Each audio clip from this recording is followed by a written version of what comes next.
So today I'm going to tell you a story about a friend of mine. Her name was Heather. Heather passed away last year, and it's been hard on everybody because she was such an amazing person. And I've been struggling with a way to sort of tell a story about her, to do something, to create something.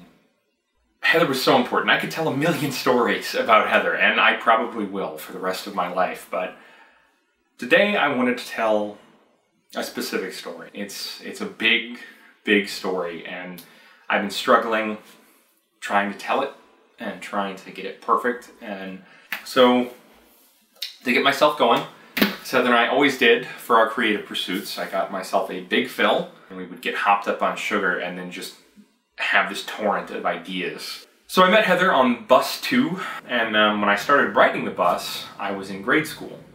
And at the time, I was a pretty angry kid. You know, I was a happy kid, but an angry kid, if that can even exist in the same sentence. I was always excitable and full of ideas and enthusiasm, but I let people work me up. I let people get under my skin, which is something you just can't do. You know, I was new at the school, and I was less interested in playing sports and doing like normal kid stuff, and more interested in kind of running off into the fields alone, talking to myself. So I can understand why some of the kids thought I was weird, but I didn't have many friends. I had one friend in elementary school, and I met Heather not long after that.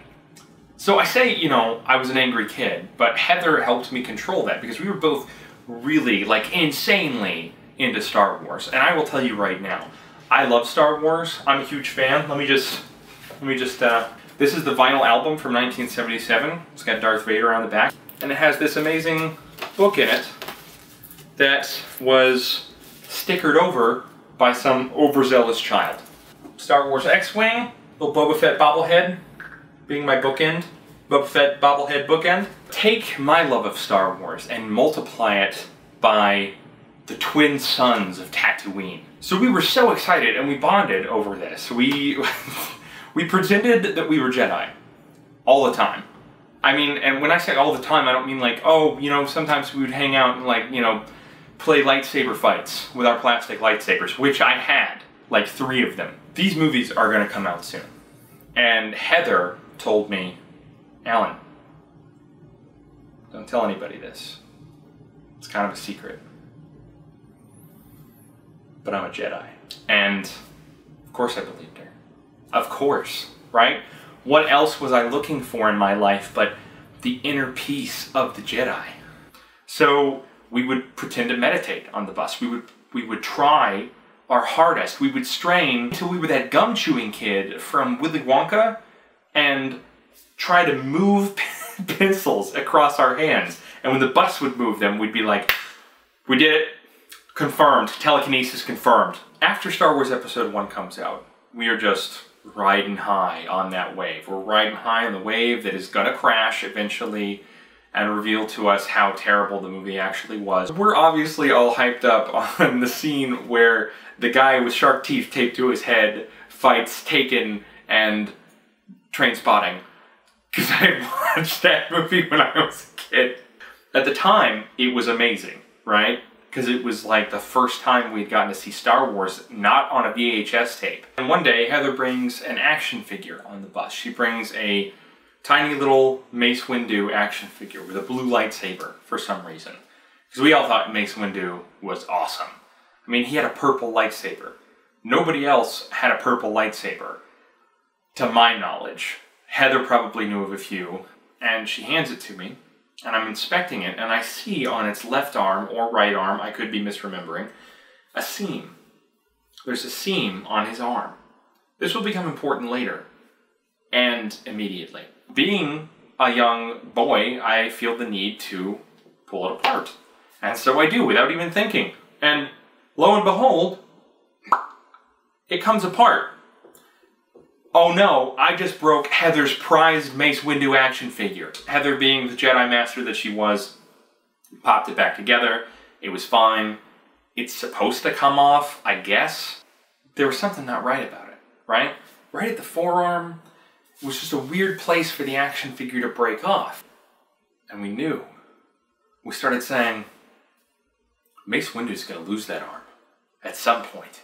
He's gonna lose that arm. So fast forward to the end of high school for me. Heather had already graduated because she was a year ahead of me, and I'm in my last year. And the third and final movie that we're ever gonna see of Star Wars, we thought, thank God, it wasn't. So Heather and I and a bunch of other people go to the theater to see Star Wars. We're gonna see the final movie. As bad as those movies were, we were just excited to see some of this again.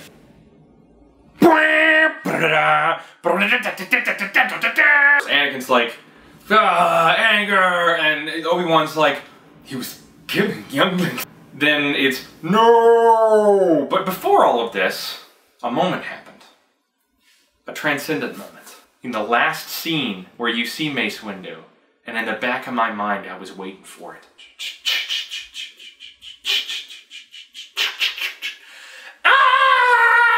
Anakin cut his arm off. He cut his arm off where the action figure's arm came off.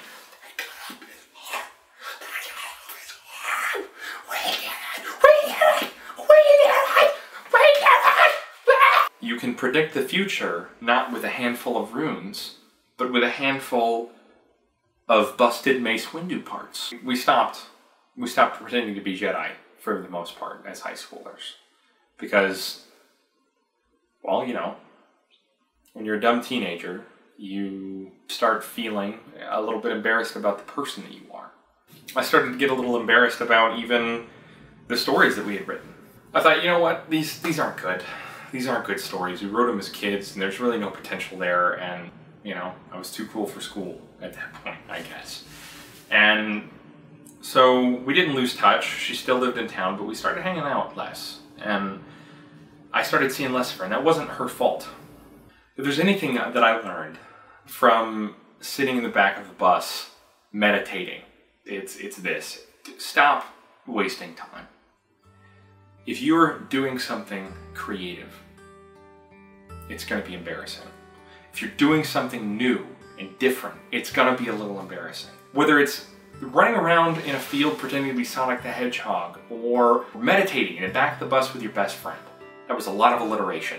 Or maybe writing a novel or a movie, or doing silly videos on the internet. There are going to be people who make fun of you. And you can't let that stop you. You don't have time. You don't have time to be embarrassed about the person that you are. You don't have time to feel ashamed about the things that make you different. It's really hard. Really hard. Because sometimes you're going to waste too much time and that person's not going to be there anymore. But when you have that kind of hurt, you can do two things. You can let it eat you alive, or you can make something out of it. What are you going to make today?